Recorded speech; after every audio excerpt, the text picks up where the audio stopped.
Plaisir de représenter l'agence Innovation qui a été lancée le 18 septembre dernier à Grenoble. Donc l'agence Innovation, qu'est-ce que c'est? C'est un centre d'affaires entreprise quelque part qui accompagne spécifiquement les startups. Donc qu'est-ce que c'est? Concrètement pour nous, une start-up, c'est une entreprise qui présente, je dirais, un modèle vraiment disruptif, qui est vraiment en rupture avec ce qui peut exister sur le marché. Une entreprise qui a une équipe solide, qui porte un projet qui a idéalement vocation à aller à l'international, donc en amont ou en aval. Le centre d'affaires Innovation, tel qu'il est pensé aujourd'hui, a vraiment l'intention d'adresser ce marché de façon très spécifique. Parce qu'on est quand même conscient qu'une entreprise innovante, elle n'entre pas du tout dans les mêmes critères qu'une entreprise plus mature, une PME, PMI traditionnelle. Elle n'a souvent pas de chiffre d'affaires, pas de capacité d'autofinancement.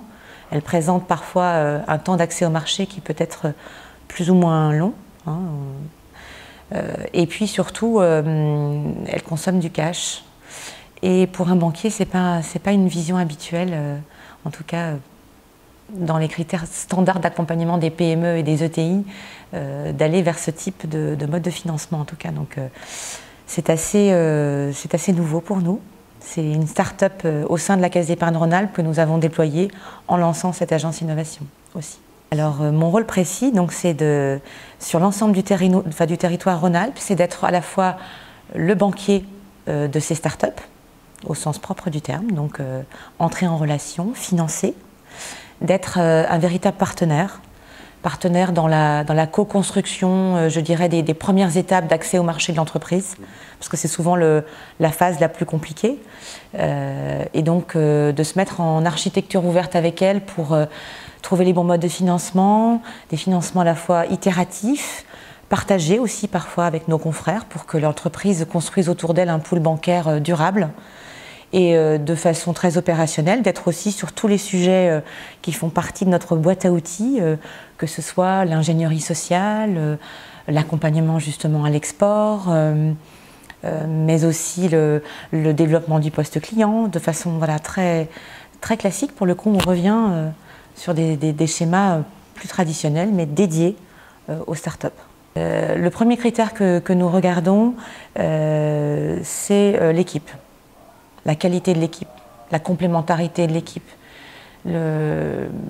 l'origine de l'idée, mais au-delà de ça, comment l'équipe se l'est appropriée, comment elle en fait la promotion et quels sont les moyens qu'elle se donne, dans le cadre aussi de l'écosystème qu'elle a su construire autour d'elle. Le deuxième critère d'intervention, c'est la technologie, la solution. Donc là, on cherche je vous dis, à être vraiment sur une entreprise qui est dans un modèle disruptif, avec une technologie, une innovation, que ce soit une innovation d'usage ou autre. On n'exclut aucun sujet d'innovation dans le cadre de notre agence. Quelles sont les barrières à l'entrée, comment elle est protégée, quel est le timing de déploiement. Donc ça, c'est vraiment sur le volet, on va dire, technique. Le troisième volet, il est plus une échelle de temps et d'espace. On est sur le management du projet, le temps d'accès au marché, on revient aussi sur des sujets de barrières à l'entrée, on est aussi sur la dimension de l'internationalisation de la solution ou du produit. Et le dernier critère, il est un peu logique puisqu'on est banquier, il est financier.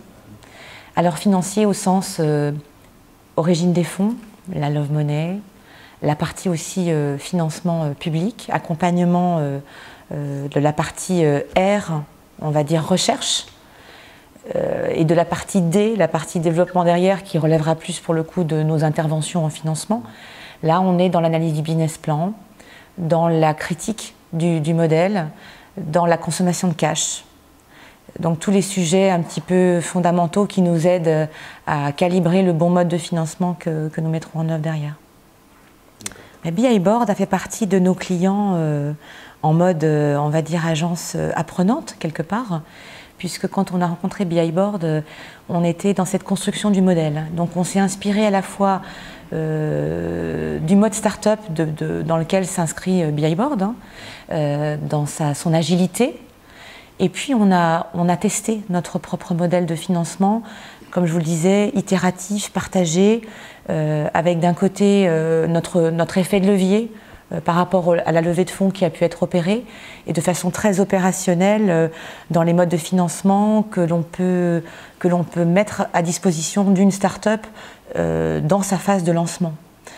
Donc c'est vraiment un schéma coopératif, d'échange, de construction.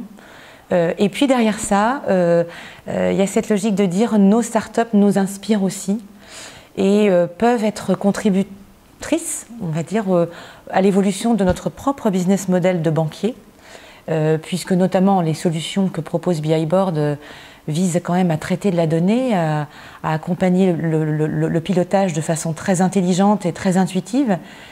Et ça fait partie des choses dont on a besoin, nous, pour effectuer notre propre transformation et conduire l'innovation au sein de nos établissements. Et on va voir ce que ça donne. On va faire un premier bilan de nos années d'expérience sur le domaine pour voir si notre modèle est adapté, être toujours dans un format agile. Il y a d'autres sujets qui sont sur le tapis, de l'ordre, par exemple, d'être toujours en architecture ouverte, en interne comme en externe. Donc à la fois créer un comité interne qui nous challenge, qui nous suit, qui nous accompagne.